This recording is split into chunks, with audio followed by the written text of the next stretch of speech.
Evolute होता है, develop होता है, धीरे धीरे अज्ञान से उसको पता पड़ता है, फिर समाज में पैदा जन्म लेता है, फिर ये सामाजिक चीजें, पैसा कमाना जरूरी है, पढ़ाई जरूरी है, शादी करना जरूरी है, नए नए कर्म बनाता जाता है।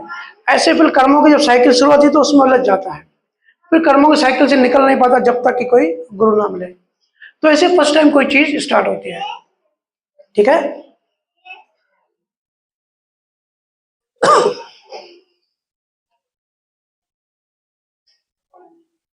भैया जी, आपने बताया कि जैसे कि हम गृहस्थ जीवन जी रहे हैं और हम आध्यात्म से जुड़े हैं, हमने शब्द भी ले रखा है और हम शब्द लेते लेते अनुभव ज्ञान की तरफ जाते हैं, और फिर जैसे पता चलता है कि कुछ घटित हो गया है और हम कुंठित हो जाते हैं और हमारा ज्ञान एक सेकंड में वो वहीं पे स्टॉप होके हम उसके अंदर चले जाते हैं। तो ये जो ज्ञान है, आपने अनुभव ज्ञान बताया, इसको प्रखर आभार कैसे बनाया जाए, इसको कैसे जीता जाए कि वो जो दूरी है उसको हम बिल्कुल इसी फ्लो में लेके अपने अनुभव ज्ञान को एकदम सुदृढ़ करते हुए आगे की ओर बढ़े। जी बैठिए। देखिए अभी मैं अलमाटी में था, रशियन कंटिनेंट से वहाँ जब गए तो लैंडिंग से 1-2 घंटे पहले ही बर्फ गिरना चालू हो गई, टेम्परेचर बड़ी तेजी से गिरा। अब इस जन्म में मैंने कभी -डिग्री एक्सपीरियंस नहीं की। अब वहाँ लैंड किया, बाहर गए तो माइनस होते जा रहा था, 17, 18, 19, 20, -20, 20 डिग्री पे चला गया। अब ऐसी ठंड मैंने इस जन्म में पहले इस शरीर को एक्सपीरियंस नहीं करवाया, पहली बार ऐसे हुआ। पहली बार -डिग्री में मैंने एंट्री करी, ठीक है, फर्स्ट एक्सपीरियंस हुआ, पहला अनुभव हुआ। और जैसे कि हमारे मुंबई में इतनी ठंड नहीं होती, लेकिन आपके जयपुर में इस समय बड़ा ठंडा है, इंदौर बड़ा ठंडा रहता है इन दिनों में, और मुझे ठंड बड़ी अच्छी लगती है। मैं इसलिए ठंड में ऐसी जगहों पे ज़्यादा जाता हूँ जहाँ ठंड एक्सपीरियंस करूँ। लेकिन कल से जयपुर आया हूँ तो बड़ी गर्मी लग रही है, क्योंकि -डिग्री एक्सपीरियंस करके आया, तो अभी प्लस तो मुझे कोई लग ही नहीं रहा है। ऐसे ही जब ज्ञान अनुभव हमारा बढ़ जाता है तब सांसारिक चीजें हमको असर कम करती हैं। ऐसे हमको अनुभव नहीं है, ठीक है, ज्ञान का अनुभव नहीं है, तो संसार की छोटी चीज भी हमको बड़ी लगेगी, प्लस वाली 10 डिग्री भी हमको बड़ा परेशान करेगी। लेकिन अगर आप -डिग्री का एक्सपीरियंस करके आओगे तो आपको 10 तो परेशान करेगा ही नहीं, 0 डिग्री परेशान नहीं करेगी। ये इसको कहते हैं रिलेटिविटी, थ्योरी ऑफ रिलेटिविटी। ये सब रिलेटिव है। अगर किसी का बड़ा बिजनेस है, ग्रुप ऑफ कंपनीज है, बड़ा प्रॉफिट चल रहा है और उसको छोटा नुकसान होगा तो वो उसको इतना असर नहीं करेगी, क्योंकि बड़ा बिजनेस है, वो समुद्र है, बड़ा समुद्र है, बड़ा जहाज है, छोटे मोटे झटके उसको हिला नहीं सकते। अगर आज भी ज्ञान में हमको लगता है हम ज्ञान में हैं और सांसारिक चीजें हमको परेशान करती हैं, छोटी मोटी चीज भी हमको असर करती हैं, काम हमारा बढ़ जाता है, क्रोध आ जाता है, एकदम से कपट आ जाता है, लालच आ जाती है कि ये मेरा हो जाए, मोह हमारा बहुत ज्यादा है, हमारा अहंकार बहुत ज्यादा है, काम क्रोध लोभ मोह अहंकार, तो समझ जाओ कि अभी हमारा एक्सपीरियंस कम है, हमारा भी अनुभव कम है। ये रिलेटिव होता है, जितना हमारा ज्ञान अनुभव बड़ा होता है उतना हमको संसार परेशान कम करता है, जितना ज्ञान अनुभव कम होता है उतना संसार को बड़ा जुल्मी, बड़ा जालिम, बड़ा आग वाला दिखाई देता है। सुसाइड कर लूं, मर जाऊं, ऐसे लगता है हमको। जैसे किसी बच्चे को कोई आदमी थप्पड़ मारे तो बच्चे को जोर से लगेगी, क्योंकि बच्चा है, उसकी कैपेसिटी नहीं है झेलने की। लेकिन वही कोई बड़े को थप्पड़ मारे तो बड़े को इतना असर नहीं करेगा, क्योंकि वो बड़ा है। तो हमारा ज्ञान अनुभव कितना बड़ा है, आध्यात्मिक अंडरस्टैंडिंग हमारी कितनी है, हमने यूनिवर्स को, ज्ञान को समझा है कि नहीं समझा है। अगर सच में हम ज्ञान को समझ जाते हैं, अनुभव कर लेते हैं, तो संसार की कोई भी चीज हमको परेशान नहीं करेगी। संसार परेशान कर ही नहीं सकता ज्ञानी को। बहुत सारे एग्जाम्पल है, रविदास देखो, रविदास का जो था शिष्य था, मीराबाई उसकी शिष्य थी, राजा पीप उनका शिष्य था। रविदास के पास रोज आके मिन्नतें करता था कि आप इतने बड़े केवल ज्ञानी होके मोची का काम करते हो, चप्पलें बनाते हो, अच्छा लगता है क्या? आपके लिए मैं महल खड़ा करता हूँ, आपको मैं पैसे देता हूँ, आप कुछ काम मत करो। लेकिन रविदास को कुछ जरूरत ही नहीं थी। वो बोले भाई मुझे जो चाहिए वो है, सुखी हूँ, मुझे क्यों चाहिए। तो हमारा ये डिपेंड करता है हमारा ज्ञान अनुभव कितना है, और इससे हमारी टेस्टिंग भी होती है। छोटी चीज भी अगर हमको किसी ने अपमान कर दिया और हम रोने धोने बैठ गए कि हमारा अपमान हो गया, हमारा अपमान हो गया, समाज में नाम खराब हो गया, मतलब ज्ञान कम है। किसी छोटे ने हमको कुछ बड़े को उल्टा बोल दिया, गुस्से में जो आर्ग्यूमेंट होती है, तो हमको लगता है अरे मैं इतना बड़ा, इतनी बड़ी उम्र मेरी, इतना बड़ा बिजनेस चलाता हूँ, इसकी इतनी हिम्मत हो गई मुझे ऐसा बोला, एकदम अंदर से चोट कर जाता है। समझो अहंकार में चोट लग गई, मतलब अभी ज्ञान की कमी है। अशांति है, छोटी छोटी चीजें परेशान करती है। चिड़चिड़ापन जिसको हम कहते हैं सादी भाषा में, कि थोड़ी देर बाद में चिड़चिड़ापन लगता है, डर लगता है, भय लगता है। तो समझ आओ, बोले हम बड़े सियाने पुरुष हैं। हम कहते हैं कि हम 20 साल से गुरु से जुड़े हैं, 40 साल से गुरु की सेवा कर रहे हैं, लेकिन जैसे घटना घटती है हम हिल जाते हैं। मतलब आप असली गुरु से जुड़े ही नहीं हो, आप अपने अहंकार से जुड़े हो, और अहंकार ने आपको बेवकूफ बनाया इतने सालों से, आपका समय खराब कर रहा है। अरे अगर सच्चे सतगुरु से जुड़ जाओगे तो सतगुरु आपका सब अंदर से मैल निकाल देगा। बाहर का तो जीवन ठीक है, प्रारब्ध जैसे प्रारब्ध है वैसे चलेगा, लेकिन आंतरिक आपकी पूरी सफाई हो जाएगी, ज्ञान बढ़ जाएगा। तो आपका सवाल है कि फिर ज्ञान कैसे बढ़ाएं, ज्ञान अनुभव कैसे बढ़ाएं। देखिए सबसे पहले होता है, ये हम जो भी बोलते हैं सुनते हैं ना, ये तो 52 अक्षरों से बना है, ये तो प्राकृतिक है। अभी हमारा शरीर बोल रहा है, हमारा शरीर सुन रहा है, ये भी नेचर है, प्राकृतिक है, ठीक है। हमको इसके परे जाना है, इसके बियॉन्ड जाना है। ये तो हमारी इंद्रिय, हमारे कान सुन रहे हैं, ये भी एक इंद्रिय है। हम जब शरीर छोड़ देंगे तो ये इंद्रिय भी हमारी खत्म हो जाएगी। मेन होता है हमको इंद्रियतीत होना है, इंद्रियों से परे जाना है। वो कैसे जाएंगे? सबसे पहली और बेसिक चीज जो होती है अध्यात्म में, वो है ध्यान, मेडिटेशन, सुमिरन। सबसे पहली चीज डेली बेस पे नियम से, प्रेम से, भाव से। अब सुमिरन का मतलब कोई ऐसे निकाल दे कि मैं तो 5 घंटा बैठता हूं, मैं तो 4 घंटे बैठता हूं, और उसका भी अहंकार आ जाता है कि देखो मैं 5 घंटे बैठ सकता हूं। तो ये अहंकार, ये भक्ति नहीं है। भक्ति होती है प्रेम से। जब तक आंख में आंसू आंसू ना आए तो भक्ति है ही नहीं। आंसू आ जाए मतलब अंदर से रिझ रहा है, जैसे मोमबत्ती कैसे जलाने से रिझती है, ऐसे अहंकार रिझ रहा है। भजन सुमरन करना है, बोले आधा घंटा किया, पौना घंटा, 1 घंटा किया, लेकिन बड़े प्रेम से, बड़े भाव से, तो हमारे अंदर अहंकार रिझता है। तो पहली चीज से नियम से भजन सुमरन ध्यान करना है। गुरु गुरु से जो शब्द जागृत हुआ है और गुरु ने जैसे आज्ञा करी है वैसे करना है। दूसरी चीज अपना ज्ञान बढ़ाना है, सत्संग सुनना है, आध्यात्मिक ज्ञान। हमारी अंडरस्टैंडिंग बढ़ानी है, जितना हमारी बुद्धि सुन सकती है, समझ सकती है। अब हम सबकी बुद्धि एक जैसी नहीं है। कोई अगर पढ़ा लिखा है तो क्वांटम फिजिक्स समझेगा कैसे काम करता है। हमारी जो चेतना, क्वांटम फिजिक्स वाले चेतना को जल्दी समझ सकते हैं, पार्टिकल्स, वेव्स, एटॉम्स। और जो हम सीधे साधे लोग हैं तो वो ये सब नहीं समझ सकते। तो हम सबकी समझ भी अलग अलग है, लेकिन जितना हो सके अपना विवेक बढ़ाए, अपना ज्ञान बढ़ाए, सत्संग सुने। कई बार हमको लगता है कि ये जो प्रोग्राम चलते हैं, साजलो वगैरह चलते हैं, या क्राइम पेट्रोल, बहुत लोग देखते हैं क्राइम पेट्रोल पूरा दिन। भाई क्या डाल रहे हो, तो ऐसे संस्कार बन जाते हैं। दूसरे जन्म में बच्चा हो जाओगे, बच्चे होते ही चाकू लेके घूमोगे कि किसके अंदर जाना है। क्योंकि देख तो रहे हो ठीक है, लेकिन अंदर संस्कार पैदा हो रहा है, अंदर बीज पैदा हो रहा है, इसका रिजल्ट नहीं जन्म में आएगा। मैंने अपनी मम्मी का बड़ी मुश्किल से बंद कराया। मैंने बोला भाई किसी का मर्डर वर्डर नहीं कर दो, इतना क्राइम पेट्रोल देख रहे हो, अभी बंद कर दिया। या वो अनुपमा और ये सास सास भी कोई बहू थी, वो ये सब हम बहुत आराम से मजे देखते हैं, लेकिन देखते देखते हमारे अंदर संस्कार पैदा हो जाते हैं, बीज पैदा हो जाते हैं, जिसका नेक्स्ट जन्म में हमको रिजल्ट आएगा, इससे कर्म बनते हैं। तो कोशिश करो जितना हो सके, ये सब लो आईक्यू वाली चीजें हैं। ये मन को अच्छा लगता है, मन को रस मिलता है, लेकिन मन से तो हमको जुदा होना है, मन से तो पार जाना है। तो जितना हो सके सत्संग सुने, संतों की बायोग्राफी पढ़े, किताब पढ़े, अपना ज्ञान बढ़ाए बाहरी, और अच्छे से भजन सुमरन करें। तीसरी चीज जिसको पुरुषार्थ कहते हैं। जब भी जीवन में, अब सुबह से लेकर रात तक कुछ ना कुछ तो होता रहेगा, घटनाएं घटती रहेगी। हम सांसारिक लोग हैं, हम जॉब करते हैं, हम बिजनेस करते हैं। तो जो भी घटनाएं घटे, चाहे अच्छी चाहे बुरी, अपने आप को अंदर से याद कराते रहो कि ये जो भी हुआ ये कर्म की वजह से हुआ।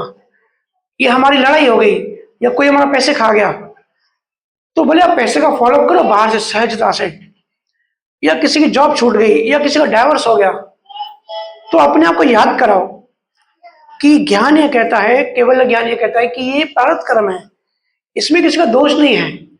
वो सामने वाले की बुद्धि ऐसी चलती है, उसकी बुद्धि भी उसके कंट्रोल में नहीं है, उसकी बुद्धि को भी वो कर्म चला रहे हैं, तो यहाँ कोई दोषी नहीं है। जितना बार बार खुद को याद कराओगे कर्मों की लेन देन है, ये जो है इसकी वजह से हुआ, और मैं जो है शरीर नहीं हूं, मैं मन भी नहीं हूं, मैं चेतना हूं। इस चेतना को, इस श्रुति को शरीरों से बाहर निकल के शब्द में लीन होना है, हमको हमारे निरीक्षण वापस जाना है। ये हमको याद कराना है खुद को बार बार। इसको कहते हैं पुरुषार्थ। अब कहीं भी हो संसार में, चाहे एग्जाम में फेल हो गए या ब्रेकअप हो गया, खुद को याद कराओ कि ये लॉ ऑफ कर्मा से हुआ, किसी ने जानबूझ के नहीं किया। किसी दूसरे की वजह से हमारा नुकसान हो गया तो किसी हम चिढ़ जाते हैं कि अगर तू ये नहीं करता तो ये नहीं होता, अरे ये नहीं करता वो नहीं करता, उसके हाथ में भी नहीं है, किसी के हाथ में भी नहीं है। ये शुद्ध कॉज एंड इफेक्ट है। जो भी होता है उसके पीछे कारण होता है, कारण को ही कर्म बीज कहते हैं। तो ये खुद को याद कराओ, पुरुषार्थ कराओ, तो आपका अनुभव पक्का होगा। फिर अभी छोटी छोटी चीजें जो हमको परेशान करती है ना, फिर जब नेक्स्ट टाइम वो आएंगी और हम पक्के हो रहे हैं, हमारा एक्सपीरियंस अभी माइनस डिग्री में जा रहा है, तो प्लस डिग्री की ठंड आपको असर नहीं करेगी। कोई भी सांसारिक चीज हो गई, जैसे आपने कहा कि कुछ घटना घट जाती है तो हम ज्ञान भूल जाते हैं, लेकिन बार बार याद कराओगे अपने आप को तो वो चेतना में ज्ञान अंकित होगा। ज्ञान ब्रेन में याद नहीं करना है, ये मसल मेमोरी जो होती है, ये तो पेन ड्राइव की तरह है। लोग याद करते हैं, सुंदरकांड को याद करते हैं, पूरी की पूरी गीता को याद करते हैं। अरे याद थोड़ी करना है, रटना थोड़ी है, उसके मैसेज को समझना है, कॉन्सेप्ट को समझना है, अंडरस्टैंडिंग में हमारा आने चाहिए, हमारी चेतना में अंकित होना चाहिए ज्ञान। ज्ञान अगर मेमोरी में डालोगे तो मेमोरी, ये ब्रेन तो यही रह जाएगा, हम तो चले जाएंगे दूसरे शरीर में, तो हमारा ज्ञान यही रह जाएगा। डाइजेस्टिव ज्ञान मतलब अनुभव ज्ञान, जिसको गुरु गुरु महाराज कहते हैं कि वो ज्ञान गेबो से आता है। वो जो ज्ञान है वो अनुभव ज्ञान है। वो ज्ञान हमारे मेमोरी में नहीं होता, वो हमारी अंडरस्टैंडिंग में होता है, हमारी चेतना में होता है। उसी को डेवलपमेंट कहते हैं। समझो इस जन्म में हमने 40% डेवलपमेंट कर दिया, 40% हम एक लेवल तक पहुंचे, हमारी मौत हो गई, तो वो ज्ञान कभी नीचे नहीं आता, अनुभव ज्ञान कभी हम भूलते नहीं है। जब नेक्स्ट जन्म में हम पैदा होंगे ना, तो जो 40% ज्ञान हमने कमाया है वो ज्ञान से हम आगे की यात्रा करेंगे, वहां से हम आगे बढ़ेंगे। इसलिए आजकल देखो बच्चे जब पैदा होते हैं, पैदाशी बच्चे ही कंप्यूटर हैं, बच्चों को बहुत कुछ पहले से पता है। मैं एक छोटी बच्ची से मिला 8 महीने की, वो राम राम सिमरन कर रही है, वो सबको पहचान के स्माइल दे रही है, और ऐसी ऐसी चीजें कर रही है जो कि पहले 3-4 साल में भी नहीं करते थे लोग। तो ये कैसे हो रहा है? ये पास्ट लाइफ में वो उतनी डेवलपमेंट लेके आई।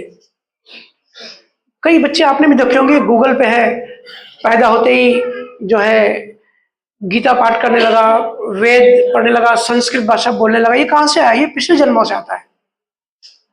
हम सबके कई जन्म हो चुके हैं, ये हमारा पहला जन्म नहीं है, आगे भी हमारे कई जन्म होंगे अगर ज्ञान में नहीं है तो। ये जीवात्मा यात्रा करती है, तो ज्ञान को रटेंगे, पढ़ेंगे, याद करेंगे, मसल्स मेमोरी में डालेंगे, तो ये शरीर तो हमारा इधर ही छूट जाएगा, ये तो मर जाएगा। ये तो 5 महाभूतों से बना है, तो ज्ञान हमारा आगे कैरी फॉरवर्ड नहीं होगा। असली ज्ञान, असली कमाई वही होती है जो हम जीवंत रहते, जितना अपनी चेतना में अंकित कर गए, जितना पुरुषार्थ किया, जो हमारे अंडरस्टैंडिंग में आया। नेक्स्ट जन्म में फिर हम पैदाइशी ज्ञानी होंगे। देखते हो कई बच्चे पैदाइशी ज्ञान देते हैं, पैदाइशी उनको चीजें जल्दी समझ आती है जो दूसरों को नहीं आती, तो ये होता है पुरुषार्थ। ऐसे पुरुषार्थ करते करते करते करते एक दिन हम 100% हमारा ज्ञान हो जाता है, तब हमको परम मोक्ष मिल जाता है। ठीक है।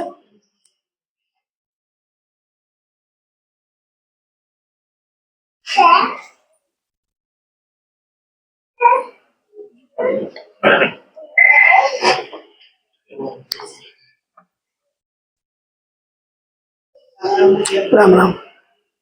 किसी का मेरा किसी का क्वेश्चन है कि बच्चे बड़े हो जाते हैं लाइक 16 करके एज में, तो उनका अपना एक समझ विकसित हो जाती है। अगर पेरेंट्स के लिए ये दुविधा हो रही है कि बच्चे को अपना करने के लिए गलत बात पे जा रहा है या जिद्दी हो रहा है या चीजें हैं, तो उधर अगर हम ज्ञान एप्लीकेशन करते हैं कि उसका कर्म है, हमें छोड़ देना चाहिए। ठीक है, वो कर रहे हैं तो इट्स ओके, बच्चा बाबा हर चीज पे जिद करेगा रोएगा, तो क्या हमें उसे छोड़ देना चाहिए। और फिर दूसरी तरफ दुविधा होती है क्योंकि पेरेंट है, हमें ड्यूटी मिली है, तो हमें उसे रोकना भी जरूरी है, करना भी जरूरी है। और अगर हम बोलते हैं तो वो नाराज भी हो रहा है, तो इस चीज को कैसे बच्चों के प्रति हैंडल करें।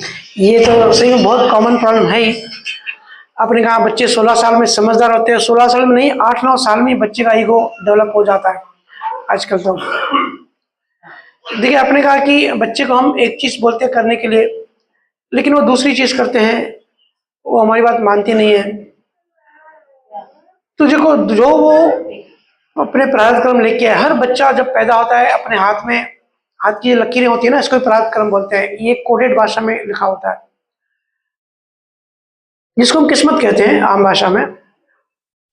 प्रारब्ध कर्म, प्रारब्ध जिंदगी, जीवन पहले से लिखा होता है, वो बच्चा पैदाशी लेके आता है। इसके लिए मैं कहता हूँ जिनकी शादियां नहीं होती, कि शादी की क्यों चिंता करते हो। जब लड़की पैदा हुई उसी समय पति मिल गया उसको, पति लेकर आए अपने साथ। कोई लड़का पैदा हुआ तो अपने साथ पत्नी लेकर आया है पैदा होते ही। वो तो मिलते बाद में है, ढूंढते बाद में है, संजोग बाद में बनता है, लेकिन बीज तो होता ही है।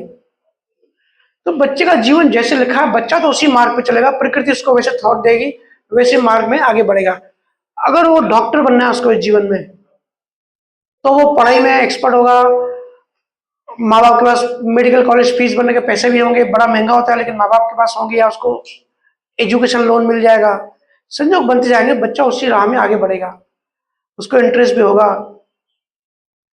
क्योंकि उसके अंदर बीज है, बीज पहले से ही है। तो उसको डॉक्टर बनना ही है, उसी मार्ग पे जाएगा। और बहुत सारे बच्चे पढ़ाई नहीं करते, या गलत संगत में, फिर नशे की आदत में चले जाते हैं, एग्जाम में फेल हो जाते हैं। तो माँ बाप को बड़ी चिंता होती है, बच्चे के पीछे लग जाते हैं, हाथ हाथ भी उठाते हैं। तो सबसे पहली बात, जब भी बच्चे को जिस भी उम्र में आप समझाते हो, बात करते हो, पहली बात तो अपने अंदर ये जागृति रखिए कि बच्चे का अपना नसीब है, बच्चे का अपना प्रारब्ध है। कितनी भी कोशिश करें, चाहे कितना भी हम माथा फोड़ ले, जो वो जीवन लेकर आया वो तो उसी डायरेक्शन में आगे बढ़ेगा। लेकिन क्योंकि हम माँ बाप हैं, हमारा काम है सही डायरेक्शन देना, सही सजेशन देना, सही रिकमेंडेशन देना, और बेस्ट कोशिश करना कि बच्चा सही मार्ग पे जाए। लेकिन बच्चा जहां भी जा रहा है, हमारी बात नहीं मान रहा है, वो उसी कर्म है। क्योंकि हम बच्चे ज्यादा हम विचलित होते हैं, हम अशांत होते हैं बच्चों को लेके। तो पहले तो सबसे पहले खुद को ज्ञान देना है, खुद को शांत करना है, फिर अपनी बेस्ट कोशिश करनी है। बच्चों के पेरेंट्स मत बनो, पेरेंट्स बनोगे तो बच्चे दुश्मन बन जाएंगे। बच्चों के दोस्त बनो, बच्चों को इतना कंफर्ट दो, इतना कंफर्टेबल हो जाओ उससे कि वो सब चीज आपसे शेयर करें। जब वो शेयर करने लगेगा तब आपको एक्चुअल में पता पड़ेगा कि इसके अंदर थॉट प्रोसेस क्या है। कई बार माँ बाप को पता नहीं होता बच्चा इंस्टाग्राम पे क्या कर रहा है, लड़की किस क्या क्या चैटिंग कर रही है। बस लगता है मोबाइल है तो पढ़ाई कर रही है, लेकिन मोबाइल में क्या कर रहा है, और बच्चे शेयर भी नहीं करते। बच्चों को चाहिए प्रेम, वो घर में देख रहे झगड़े, तो वो प्रेम बाहर ढूंढते हैं, बाहर दोस्त ढूंढते हैं, गर्लफ्रेंड बॉयफ्रेंड ढूंढते हैं, चैटिंग करने के लिए कोई चाहिए।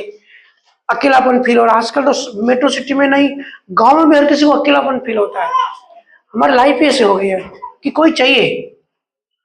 तो बच्चों को इतना घर में प्रेम दो, उसकी जो भूख है कि कोई चाहिए, वो घर में ही खत्म हो जाए। तीसरी बात, बच्चों को नॉलेज दो, बच्चों को ज्ञान दो। अगर गलत मार्ग पे जा रहा है, अगर उसको जाना ही है, आप कितनी भी आर्ग्यूमेंट करोगे, कितनी भी धुलाई करोगे, कुछ नहीं होने वाला। आप देखो कितने अच्छे अच्छे माँ बाप होते हैं, बच्चे को अच्छे अच्छे कॉलेज में, यूनिवर्सिटी में पढ़ाते हैं कि हमारे बच्चे अच्छी लाइन पे चले जाए, लेकिन अंत में हो नहीं पाते। अब हमारे दिल्ली में जो ब्लास्ट हुआ लास्ट मंथ, आपने देखा, वो डॉक्टर था जिसने सुसाइड किया, जिसने खुद को उड़ाया। अब डॉक्टर कितना हाईली पढ़ा लिखा होता है, कितना हाईली एजुकेटेड होता है, उसको थॉट कैसे आया कि भाई दूसरों को मारो तो जन्नत मिलेगी।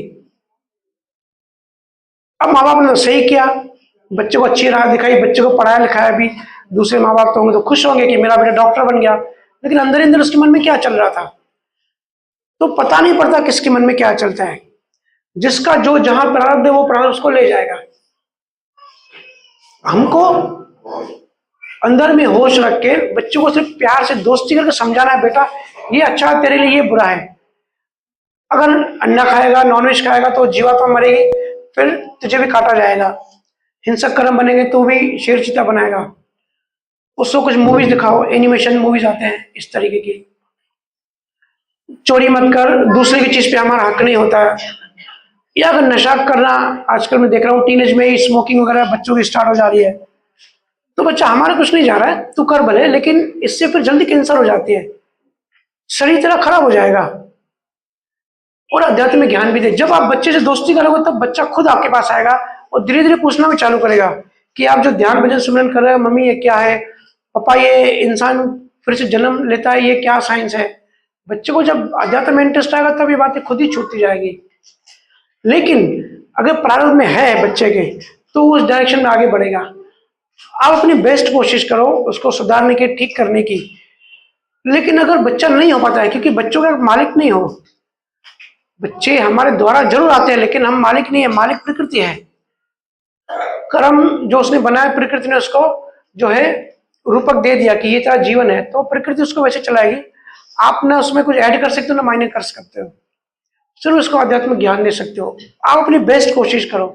उसके बाद बच्चा सफल होता है तो अहंकार मत करो, करता हुआ मत करो कि देखो ये मेरा बेटा है, ये मेरी बच्ची है, डॉक्टर बन गई, अमेरिका में नासा में काम करते हैं, बड़ा आदमी है मेरा बेटा। अहंकार मत करो, आपका बेटा इसके लिए नहीं है, वो अपने कर्म लाया था। आप फोकट में क्यों अपने कर्म खराब कर रहे हो, क्यों करता भाव कर रहे हो? आपने नहीं बनाया, उसके कर्मों ने बनाया। अगर किसी का बेटा गलत मार्ग पे चला जाता है, नशा करता है या पढ़ाई नहीं करता है या दूसरे जो एक्टिविटीज होती है वो करता है, तो भी आप अपना बेस्ट करो उसको विवेक देने की, ज्ञान देने की। लेकिन फिर भी अगर उस मार्ग पे चला जाता है तो आप कंट्रोल नहीं कर सकते, तो उस समय आप अपने आप को ज्ञान दो। उस समय भी करता हुआ मत करो कि हमारी परवरिश में कमी थी, अगर हम इस कॉलेज में पढ़ाते या इस स्कूल में पढ़ाते या ये गली में, कई लोग कहते हैं कि ये मोहल्ला बहुत खराब है, मोहल्ला चेंज कर दें तो बच्चा हमारा अच्छा हो जाएगा। ऐसा नहीं होता भाई। रिक्शा वालों के बच्चे भी डॉक्टर इंजीनियर बन जाते हैं, रोज हम न्यूज में पढ़ते हैं, आईएएस ऑफिसर्स बन जाते हैं, यूपीएससी के एग्जाम में फर्स्ट क्लास आते हैं। तो ये डिपेंड करता है बच्चों के प्रारब्ध कर्मों पे। आप बेस्ट कोशिश कर सकते हो लेकिन खुद को दोषी मत देखो। खुद को उस समय दोषी देखना भी कर्ता भाव है। खुद को बस समझाना है कि इसके कर्म ऐसे हैं। जब भी आप खुद को याद कराओगे कि ये लॉ ऑफ कर्मा है, इस पर किसी कंट्रोल नहीं है, ये कर्मों की वजह से ऐसा हुआ, तो आपका मन हल्का हो जाएगा, आपको शांति मिलेगी। तो उससे पहला ये होगा। बाकी कोई चेंज नहीं कर सकता। देखो अमिताभ बच्चन ने कितनी कोशिश करी, बॉलीवुड का लेजेंडरी हीरो है, और पूरी कोशिश करी कि अभिषेक बच्चन भी उतना ही बड़ा बन जाए, लेकिन नहीं हो पाया। माँ बाप सफल होते, कई बार बच्चे उनके नहीं हो पाते। क्यों नहीं हो पाते? माँ बाप के अलग कर्म अपने हैं, बच्चों के अपने कर्म हैं। कई बार माँ बाप सफल नहीं होते जीवन में, लेकिन बच्चा बड़ा सफल हो जाता है। हमारे जो साइंटिस्ट थे, अब्दुल कलाम जी मिसाइल साइंटिस्ट थे, जिन्होंने इंडिया को न्यूक्लियर पावर दिया। कैसे किया? इतने गरीब थे, ना अच्छे कॉलेज में थे ना क्या, फिर भी इतने बड़े, इतना तेज दिमाग उनके कर्मों में था। तो जो कर्मों में होता है वही होता है। हम कुछ बच्चे की लाइफ बदल नहीं सकते। कई बार माँ बाप अपने आप को दोषी देखते हैं कि भाई लड़की मेरी दुखी है शादी के बाद। ये तो बड़ा गलत कल्चर है। जियो फोन फ्री है, बेटी के घर में कुछ हुआ नहीं को उठा के माँ को कॉल करती है, और माँ फिर अरे मेरी बेटी दुखी है, गलत घर में शादी करा दी, आंख में पट्टी चढ़ गई, इंक्वायरी नहीं करी हमने, इनको बोला 10 बार जाके इंक्वायरी करो, पता ही नहीं पड़ा, लड़का दारू पीता था, हमारी लड़की बड़ी दुखी है। अरे भाई आपका दोष नहीं है, खुद को दोष मत दो। उसी लड़के के साथ शादी लिखी हुई थी, इसलिए आपकी बुद्धि ब्लैंक हुई। कई बार हम दूर शादी कर लेते हैं, दूसरे विदेशों में इंक्वायरी भी करते हैं, वो शादी नजदीक होती है और नजदीक वालों को ही पता नहीं पड़ता है। ऐसे होता है ना, आप पूछ लो, बहुत ऐसे एग्जाम्पल्स है दुनिया में। जो भी सुखी है, जो भी दुखी है, अपने कर्मों में कराना, इसमें माँ बाप का कोई दोष नहीं है। इसलिए मस्त रहो, आनंदित रहो, ज्ञान में रहो, स्वस्थ रहो, हर जगह हर पल हर सेकंड में ज्ञान को अप्लाई करो, ज्ञान दृष्टि देखो, तब दुनिया की असलियत दिखेगी कि दुनिया कैसे काम करती है। ठीक है, ये विराम दे सत्संग को भी। आप सबका बहुत बहुत धन्यवाद। हाँ जी, अभी 5 मिनट सब भजन सुमरन करेंगे, तो सभी अपनी पीठ सीधी कर लें।